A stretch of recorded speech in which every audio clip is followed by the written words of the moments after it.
Vou ler inicialmente com vocês do verso 1 até o verso 23. Diz assim a palavra do Senhor. Lucas 1 em diante, a partir do versículo 1. Visto que muitos houve que empreenderam uma narração coordenada dos fatos que entre nós se realizaram, conforme nos transmitiram os que desde o princípio foram deles testemunhas oculares e ministros da palavra, igualmente a mim me pareceu bem, depois de acurada investigação de tudo desde sua origem, dar-te por escrito, excelentíssimo Teófilo, uma exposição em ordem para que tenhas plena certeza das verdades em que foste instruído. Nos dias de Herodes, rei da Judéia, houve um sacerdote chamado Zacarias, do turno de Abias. Sua mulher era das filhas de Arão e se chamava Isabel. Ambos eram justos diante de Deus, vivendo irrepreensivelmente em todos os preceitos e mandamentos do Senhor. E não tinham filhos, porque Isabel era estéril, sendo eles avançados em dias. Ora, aconteceu que, exercendo ele diante de Deus o sacerdócio, na ordem do seu turno, coube-lhe, por sorte, segundo o costume sacerdotal, entrar no santuário do Senhor para queimar o incenso. E durante esse tempo, toda a multidão do povo permanecia da parte de fora, orando. E eis que lhe apareceu um anjo do Senhor, em pé, à direita do altar do incenso. Vendo-o Zacarias, turbou-se, e apoderou-se dele o temor. Disse-lhe, porém, o anjo: Zacarias, não temas, porque a tua oração foi ouvida, e Isabel, tua mulher, te dará à luz um filho, a quem darás o nome de João. Em ti haverá prazer e alegria, e muitos se regozijarão com o seu nascimento, pois ele será grande diante do Senhor. Não beberá vinho, nem bebida forte, e será cheio do Espírito Santo já do ventre materno, e converterá muitos dos filhos de Israel ao Senhor seu Deus, e irá adiante do Senhor no espírito e poder de Elias, para converter o coração dos pais aos filhos, converter os desobedientes à prudência dos justos e habilitar para o Senhor um povo preparado. Então perguntou Zacarias ao anjo: Como saberei isto? Pois eu sou velho e minha mulher avançada em dias. Respondeu-lhe o anjo: Eu sou Gabriel, que assisto diante de Deus, e fui enviado para falar-te e trazer-te estas boas novas. Todavia ficarás mudo e não poderás falar até o dia em que estas coisas venham a se realizar, porquanto não acreditaste nas minhas palavras, as quais a seu tempo se cumprirão. O povo estava esperando a Zacarias e admirava-se de que tanto se demorasse no santuário. Mas saindo ele, não lhes podia falar. Então entenderam que tivera uma visão no santuário. E expressava-se por acenos e permanecia mudo. Sucedeu que, terminados os dias do seu ministério, voltou para casa. Até aqui a palavra do Senhor por enquanto. Vamos orar? Santo Deus, te louvamos por essa porção da tua palavra que acabamos de ler, pelo Evangelho de Lucas, que hoje começamos a estudar, a explorar para o nosso conhecimento, para a nossa edificação.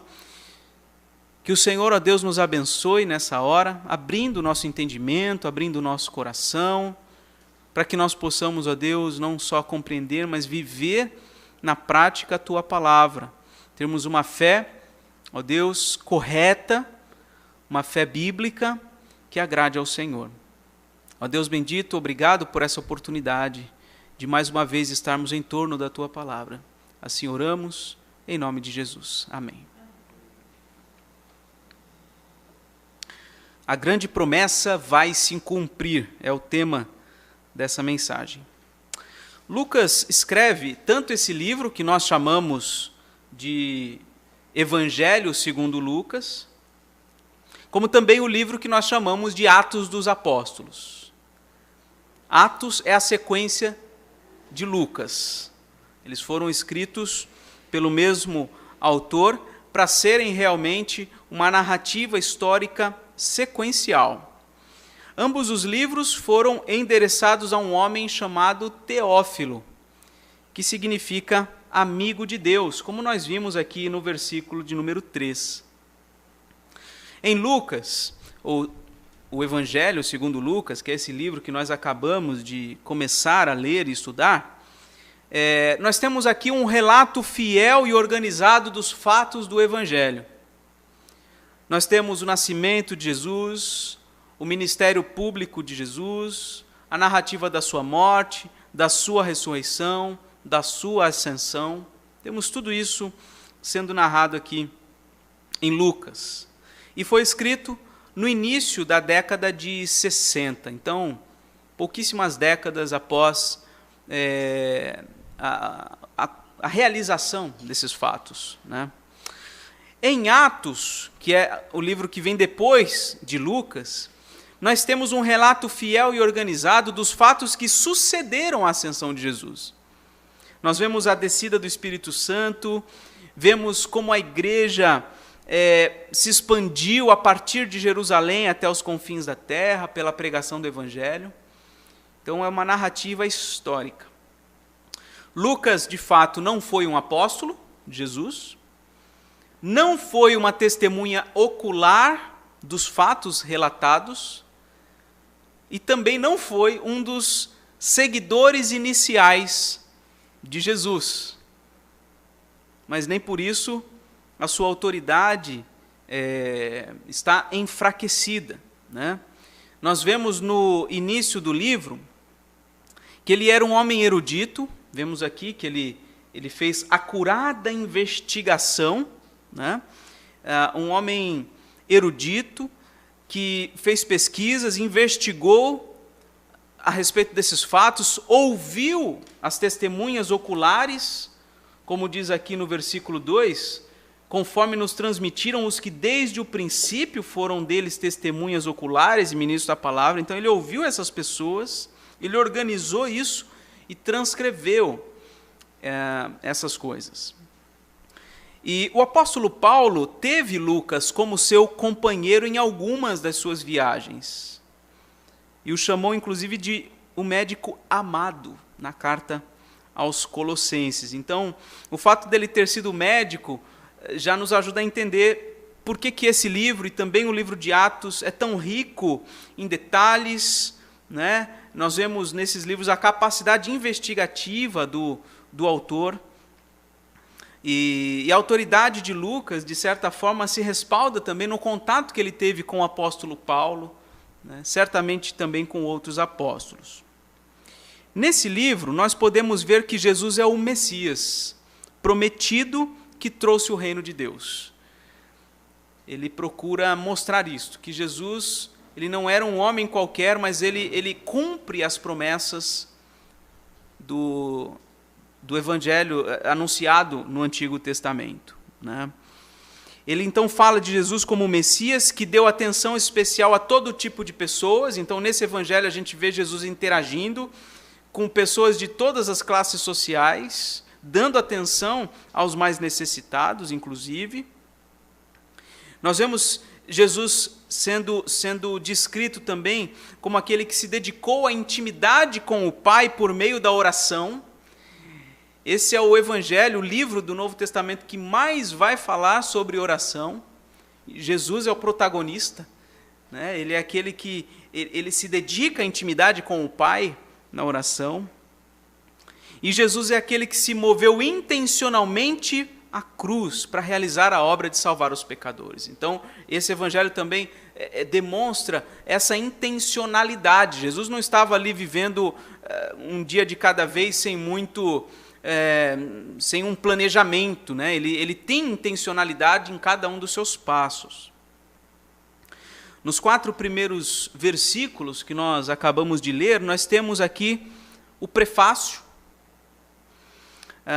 E a partir do versículo 5, até o capítulo 4, versículo 13, então veja, são quase 4 capítulos inteiros, nós temos uma série de relatos de uma série de acontecimentos que antecipam o ministério público de Jesus. Calma aí, Israel, calma aí, volta aí. Senão o pessoal fica perdido. Volta aí, volta aí. Isso. Senão o pessoal fica olhando para todo lado aqui. Deixa o pessoal concentrado aqui. Então veja, são 4 capítulos que Lucas dedica para descrever acontecimentos que antecipam o ministério público de Jesus. O nascimento de Jesus, o nascimento de João Batista, diversas reações ao nascimento deles, a infância de Jesus, uma pequena porção, a pregação de João Batista como precursor de Jesus, o batismo de Jesus por João Batista e a tentação no deserto. São vários acontecimentos, até lá depois, no capítulo 4, do meio para o fim, começa o ministério público de Jesus na Galiléia e depois ele se direcionando para Jerusalém e, enfim, seguindo adiante até o seu plano se consumar na cruz. O meu propósito com essa série em Lucas é expor as verdades centrais do texto bíblico, destacando reflexões e aplicações práticas para a nossa fé, para a nossa vida, para o nosso dia a dia. É um livro muito extenso, são 24 capítulos, é o maior dos 4 evangelhos. Então, e eu vou me esforçar para que não seja maçante, até porque é só eu expondo. Quando tem mais de um pastor, acaba dando eu creio que uma refrescada, né? Mas eu quero tentar o mais possível ser prático, ser dinâmico. Quero falar de detalhes quando creio que fizerem sentido para entendermos o todo. Mas, sobretudo, eu quero ser usado pelo Senhor para te fazer perceber aplicações para a sua vida. Como o texto bíblico pode se traduzir em princípios práticos para o seu viver, para a sua fé e para a sua vida prática. A minha oração, ao longo da exposição de Lucas, é que nós possamos ouvir a voz de Deus, revelando ao nosso coração que Jesus é o nosso Salvador, o nosso Libertador, o nosso Senhor, e assim possamos amá-lo de todo o nosso coração e, por gratidão, viver na prática de maneira justa e piedosa. A verdade central do trecho que nós lemos, e na verdade eu seguirei a leitura até o versículo 38, é esta. Essa é a verdade central. Deus cumpre o que promete. Simples assim. Essa é a verdade central de toda essa passagem do capítulo 1 até o versículo 38. A grande promessa do Antigo Testamento vai se cumprir. E é isso que Lucas está dizendo. Vai se cumprir, está se cumprindo a grande promessa do Antigo Testamento. O Messias está para chegar e com ele, ou pouco antes dele, o seu precursor João Batista, que algumas vezes é até esquecido da história, mas João Batista tem um papel fundamental, um papel muito importante no ministério de Jesus. Então, vejamos algumas lições que esse texto nos traz. A primeira delas está aí: busquemos plena certeza das verdades em que fomos instruídos. Então, volte seus olhos para os primeiros versículos deste capítulo.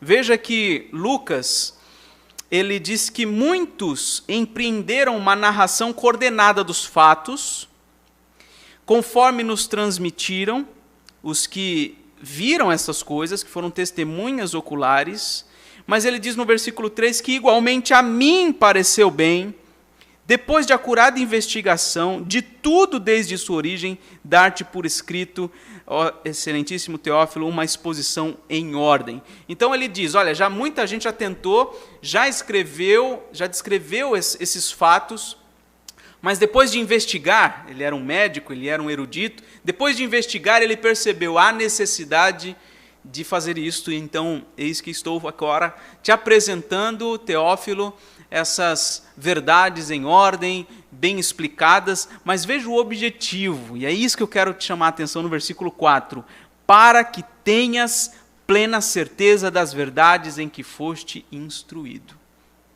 Veja, Teófilo já tinha sido instruído na verdade do Evangelho. Teófilo certamente já era convertido, já conhecia Jesus, já andava com Jesus, já era um discípulo.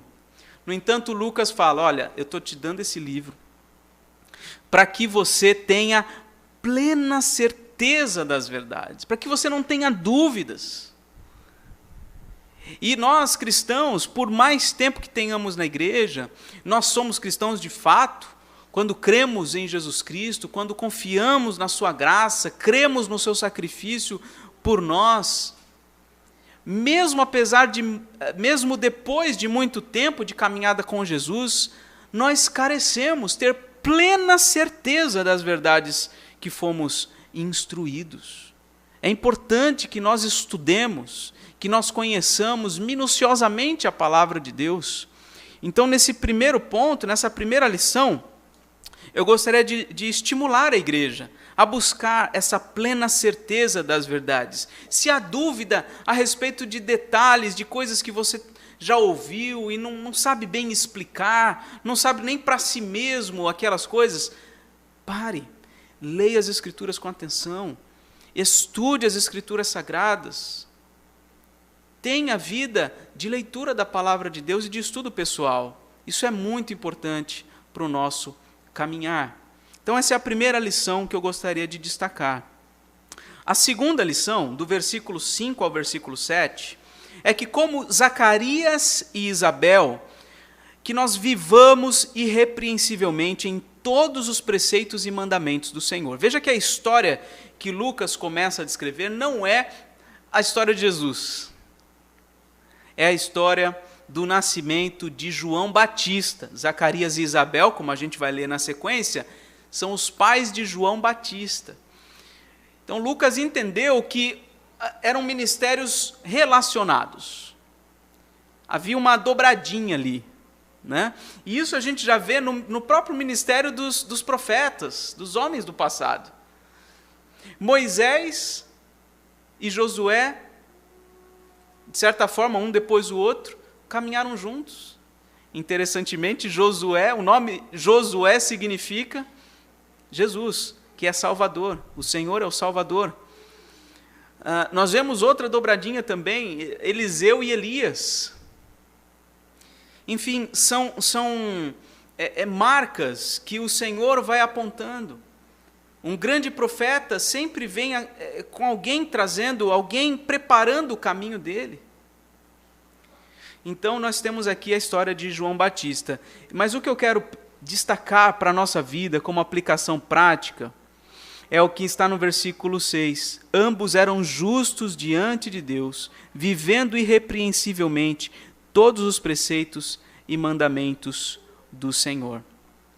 Zacarias, como a gente viu na história, ele é um sacerdote, ele é da família, então, dos levitas. A sua esposa também, e era uma bênção para um levita, um sacerdote, ter como esposa alguém da mesma linhagem, mas tinha um problema. Eles não tinham filhos e já eram avançados em idade, eles já eram idosos. E a esterilidade sempre foi algo muito ruim no meio do povo de Deus. As mulheres estéreis sofreram muito, e é interessante ver como Deus agiu na vida de várias delas, especialmente as piedosas, tornando-as férteis, podendo dar filhos. E é isso que o Senhor vai fazer aqui com Isabel. Mas veja, independentemente deles terem aquilo que eles queriam, que era ter filhos, era algo abençoador na vida do povo de Deus. Mesmo sem ter isto, eles eram justos diante de Deus. Eles eram pessoas piedosas, que obedeciam aos preceitos e mandamentos do Senhor e tinham uma vida irrepreensível. Quer dizer, ninguém podia repreendê-los de nada, porque eles viviam de acordo com a vontade do Senhor. Então, essa é uma lição. A segunda lição que eu gostaria de destacar: como Zacarias e Isabel, vivamos irrepreensivelmente em todos os preceitos e mandamentos do Senhor. A terceira lição, do versículo 8 até o versículo 23, que nós já lemos, a terceira lição é essa, que como Zacarias, nós somos propensos à incredulidade quando tudo parece se contrapor às promessas de Deus. Nós somos propensos à incredulidade. Então veja, do versículo 8 em diante, conta que Zacarias era um sacerdote, ele estava exatamente num período do seu turno na casa de Deus, lembrando que haviam turnos, não era um trabalho contínuo, exatamente a mesma coisa todo dia, o ano inteiro, eles tinham turnos, eles se revezavam, e isso é muito importante também para o povo de Deus, especialmente para aqueles que estão na linha de frente da obra do Senhor, terem um certo revezamento, para que possam ministrar diante do Senhor e ministrar ao povo de Deus com excelência. E ele estava no seu turno e coube-lhe por sorte, conforme o costume sacerdotal, entrar no santuário para queimar o incenso. Então, existia dentro do lugar santo, o santo dos santos, onde ficava a arca do Senhor. E ali ele queimava o incenso do Senhor. E nesse momento que ele estava ali, um anjo do Senhor apareceu e lhe fez uma promessa. Ele ficou atemorizado, né? Mas o anjo do Senhor, Gabriel, falou: Zacarias, não temas, porque a tua oração foi ouvida.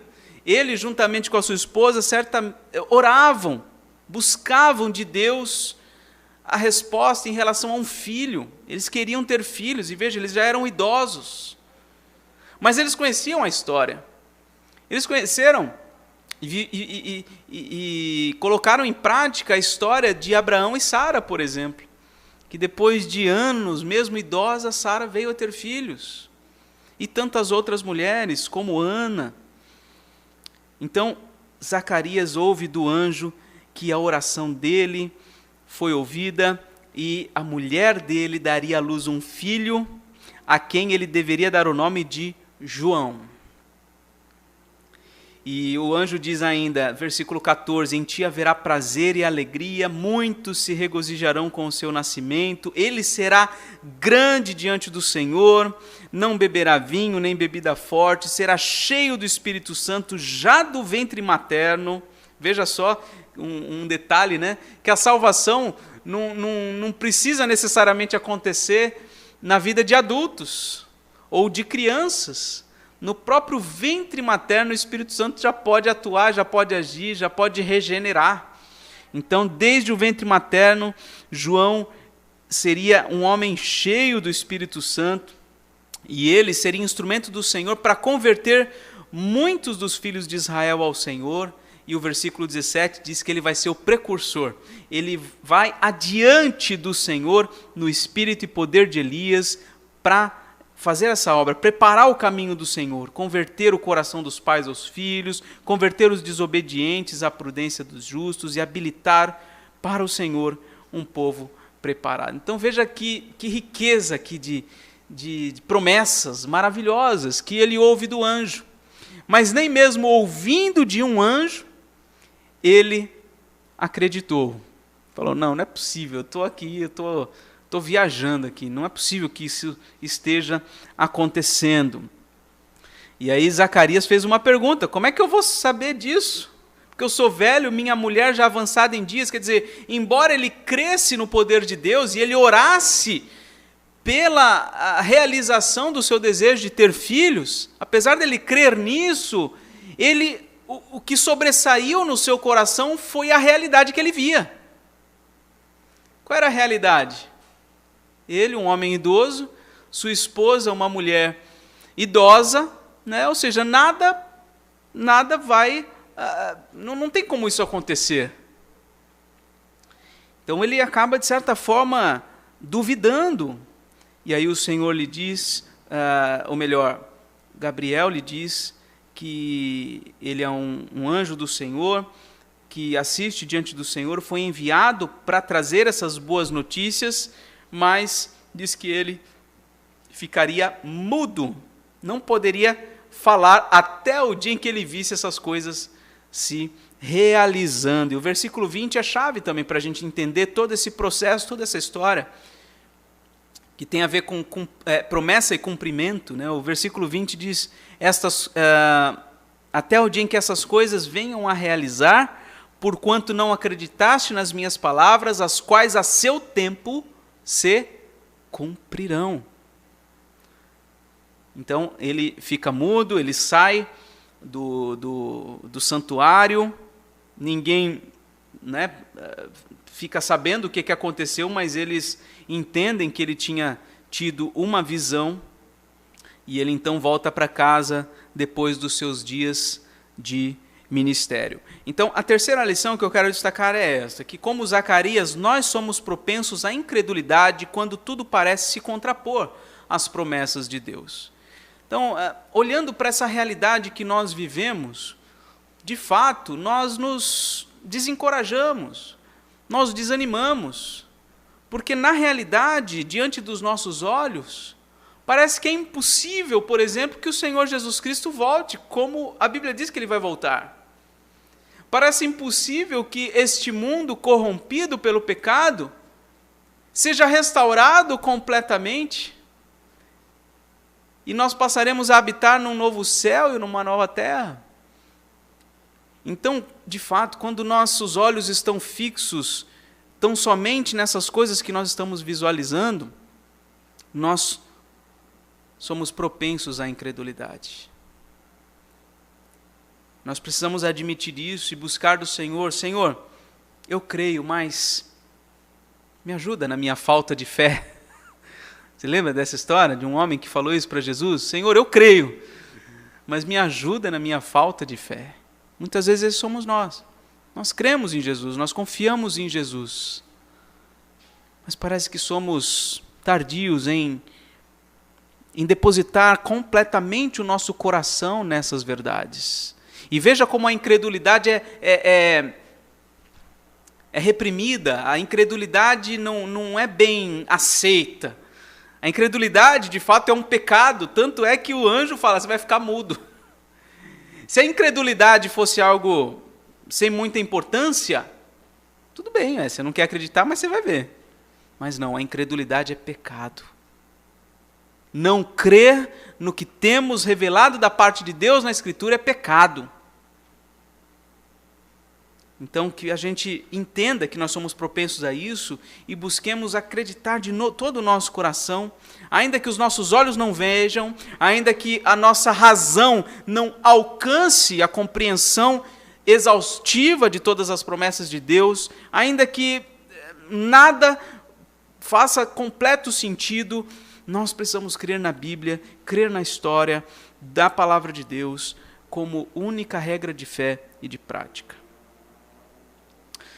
Essa é a terceira lição. A quarta lição, e aí antes da gente passar para a quarta lição, nós vamos ler do versículo 24 ao versículo 38. Leia comigo. Passados esses dias, Isabel, sua mulher, concebeu e ocultou-se por 5 meses, dizendo, assim me fez o Senhor, contemplando-me para anular o meu opróbrio perante os homens. No 6º mês, foi o anjo Gabriel, enviado da parte de Deus para uma cidade da Galileia, chamada Nazaré, a uma virgem desposada com certo homem da casa de Davi, cujo nome era José. A virgem chamava-se Maria. E entrando o anjo aonde ela estava, disse, alegra-te, muito favorecida, o Senhor é contigo. Ela, porém, ao ouvir esta palavra, perturbou-se muito e pôs-se a pensar no que significaria esta saudação.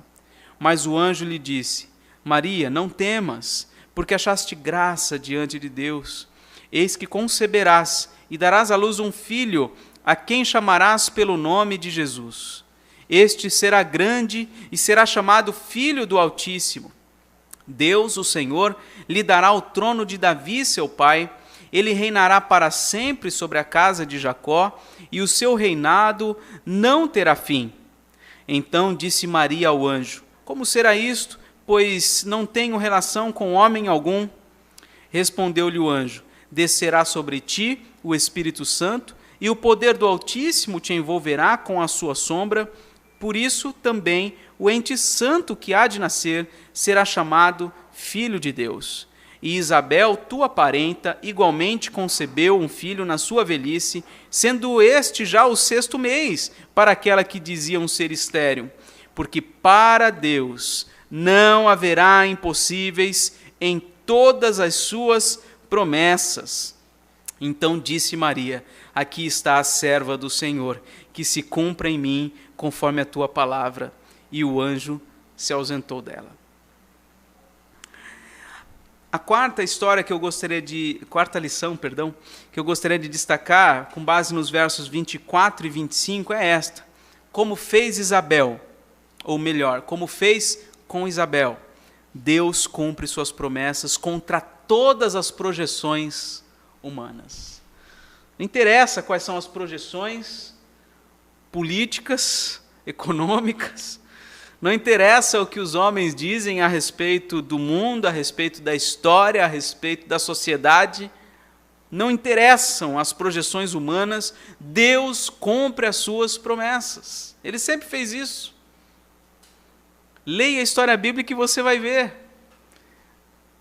É interessante eu estou acompanhando uma série de mensagens na internet, no livro de Daniel, e é muito interessante a gente perceber como aquelas palavras que Deus diz a Daniel em sonho, aquelas profecias a respeito de um reino sobrepondo outro reino, isso tudo aconteceu.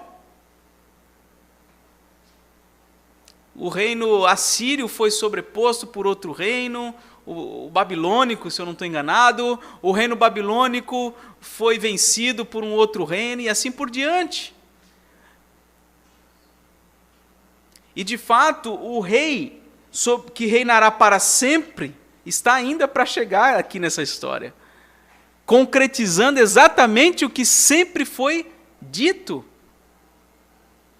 Inclusive no Salmo 89, que nós lemos no início do nosso culto. Então, o que Deus promete, Ele cumpre. E como Ele fez com Isabel, Ele vai fazer com todas as suas promessas, com cada uma delas, contra todas as projeções humanas. A agenda de Deus é diferente da agenda do homem. Quem que poderia prever a vinda em 2020 dessa calamidade da pandemia? Quem poderia prever isso? Ninguém poderia prever. Mas nos decretos de Deus, nos decretos eternos, apesar de não terem sido, muitos deles, a maioria deles, revelado para nós, aconteceu. Quer dizer, Deus faz as coisas que Ele quer, no tempo que Ele quer. Ele tem um compromisso com a sua palavra. Portanto, é importante que você compreenda as promessas de Deus. Hoje, inclusive, pela manhã, no sermão que nós ouvimos em 2 Pedro, capítulo 1, lá também fala sobre promessas e como o conhecimento das promessas de Deus nos fortalecem para não tropeçarmos em tempo algum e para termos amplamente garantida a entrada no reino de Deus. Você, meu querido irmão, minha querida irmã, você conhece as promessas de Deus? As cumpridas e as que ainda se cumprirão? Você precisa conhecer para que essas coisas fortaleçam e animem o teu coração. Então, como fez com Isabel, Deus cumpre as suas promessas contra todas as projeções humanas. E a quinta e última lição, do versículo 26 ao 38, como Maria, nós sejamos receptores humildes das promessas de Deus. De fato, é uma narrativa impressionante. Isabel já estava grávida fazia uns 6 meses. O versículo 24 diz que ela se ocultou, ou seja, provavelmente a família não estava sabendo. Ela queria ver se a coisa ia dar certo mesmo. Se ia vingar, né? Porque tem muita gravidez que não vinga, infelizmente. E então ela aguardou todo esse tempo. Mas apesar dela não ter contado, o anjo foi lá e contou para Maria. Falou, esse já é o 6º mês que a tua parenta Isabel está grávida, como diz lá no versículo 36, ela concebeu um filho na sua velhice, sendo já este o 6º mês para aquela que diziam ser estéril. Então o Senhor de fato cumpre as suas promessas. Maria, ela é descendente de Davi, desposada com um homem que também é da casa de Davi. Quando a gente vê desposada, é a ideia de comprometida. Ela estava noiva, provavelmente muito jovem ainda. Ela era muito jovem. E Isabel, muito velha. E a gente vê 2 milagres num capítulo só. O milagre da concepção no ventre de uma mulher estéril, e o milagre da concepção de uma mulher jovem, tão jovem que nem ainda tinha tido relações, era virgem. Então, 2 milagres acontecendo aqui. E o Senhor cumprindo cabalmente as suas promessas. Inclusive, não comentei, não falei sobre isso anteriormente, mas até o nascimento de João Batista e o seu ministério também foi anunciado no Antigo Testamento. Se você ler o finalzinho do Antigo Testamento, Malaquias capítulo 4, lá no finalzinho, vai ser exatamente a promessa a respeito da vinda de João Batista como precursor do Salvador, né? Então, ela está comprometida com José, o anjo se apresenta para ela, ela também se perturbou, assim como Zacarias se perturbou meses atrás, lá dentro do santuário. Por isso o anjo fala da mesma forma, não temas, não temas. E o anjo diz ainda, porque achaste graça diante de Deus. E ele fala para ela, você vai conceber, você vai dar à luz um filho, a quem será chamado pelo nome de Jesus, o Salvador. Jesus em grego é a tradução do nome Josué, do hebraico, né? Como eu já mencionei a respeito disso. E o anjo Gabriel diz a respeito dele, este será grande e será chamado Filho do Altíssimo. Deus, o Senhor, lhe dará o trono de Davi, seu pai. Lembra das promessas? A gente leu, inclusive, no Salmo 89, a promessa de um descendente de Davi, de um trono inabalável de Davi, eterno, que seria dado para ele. E ele diz aqui, ele receberá o trono de Davi, seu pai, ele reinará para sempre sobre a casa de Jacó, e o seu reinado não terá fim. E então disse Maria, como será isto, pois não tenho relação com homem algum? De certa forma, ela faz o mesmo questionamento que Zacarias fez. Mas na sequência aqui a gente percebe que a reação do anjo foi diferente. Certamente essa pergunta, embora tenha em vista a realidade também, que tornava impossível isso que ele estava dizendo acontecer, ela era virgem, ela não tinha relação com homem nenhum, mas parece que o anjo entende, percebe que não há incredulidade no coração dela. E isso ficará claro lá no final, no versículo 38, né? Então, o anjo diz ainda, ela pergunta como isso vai acontecer, e o anjo vai falar, o Espírito Santo vai descer sobre você, o poder do Altíssimo vai te envolver com a sua sombra, e também este ente santo que há de nascer será chamado Filho de Deus. E após dizer isso e falar a respeito de Isabel, que também miraculosamente concebeu depois da sua velhice, depois disso, a resposta de Maria serve de lição para nós. Ela diz, aqui está a serva do Senhor, que se cumpra em mim conforme a tua palavra. E o anjo se ausentou dela. Então a lição que nós podemos tirar aqui é que, como Maria, nós devemos ser receptores humildes das promessas de Deus. Ainda que nós não estejamos vendo a concretização das coisas, ainda que nós não estejamos entendendo como tudo isso vai acontecer, que a gente seja como Maria, receptores humildes dessas promessas. A humildade é exaltada na Escritura. O orgulho e a soberba não. A incredulidade não. Mas a humildade, sim. Inclusive, na lista das bem-aventuranças, no Sermão do Monte, a humildade é a primeira da lista. Bem-aventurados humildes de espírito, porque deles é o reino dos céus. Então, que a gente tenha esse coração humilde que Maria apresenta, e depois a gente vai refletir no cântico que ela faz nos versos seguintes, depois a gente vai ver, mas que a gente tenha essa disposição humilde que Maria teve diante da revelação de Deus, diante da palavra de Deus, e a gente comparando a palavra com a realidade, a gente até percebendo, não, as coisas não se encaixam tão claramente, que mesmo assim a gente possa ter essa atitude de Maria, falar, aqui está, Senhor, o teu servo, aqui está, Senhor, a tua serva, que se cumpra em mim conforme a tua palavra. Essas são algumas lições. A primeira delas, busquemos plena certeza das verdades em que fomos instruídos. Segunda, como Zacarias e Isabel, vivamos irrepreensivelmente em todos os preceitos e mandamentos do Senhor. Terceira lição, como Zacarias, somos propensos à incredulidade quando tudo parece se contrapor às promessas de Deus. Precisamos admitir isto. Somos propensos à incredulidade. Quarta lição, como fez com Isabel, Deus cumpre suas promessas contra todas as projeções humanas. Aprendamos isto. Deus vai cumprir, letra por letra, palavra por palavra, de tudo o que Ele prometeu. E a quinta lição, como Maria, sejamos receptores humildes das promessas de Deus. Pode avançar só para tirar a lição 5 da tela. Então, irmãos, não importa o que queremos que Deus faça.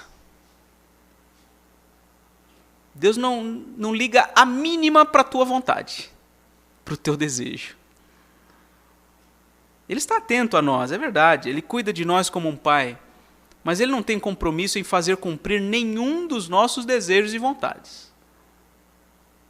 Não importa como nós queremos que Deus trabalhe. Senhor, faz assim, faz assado.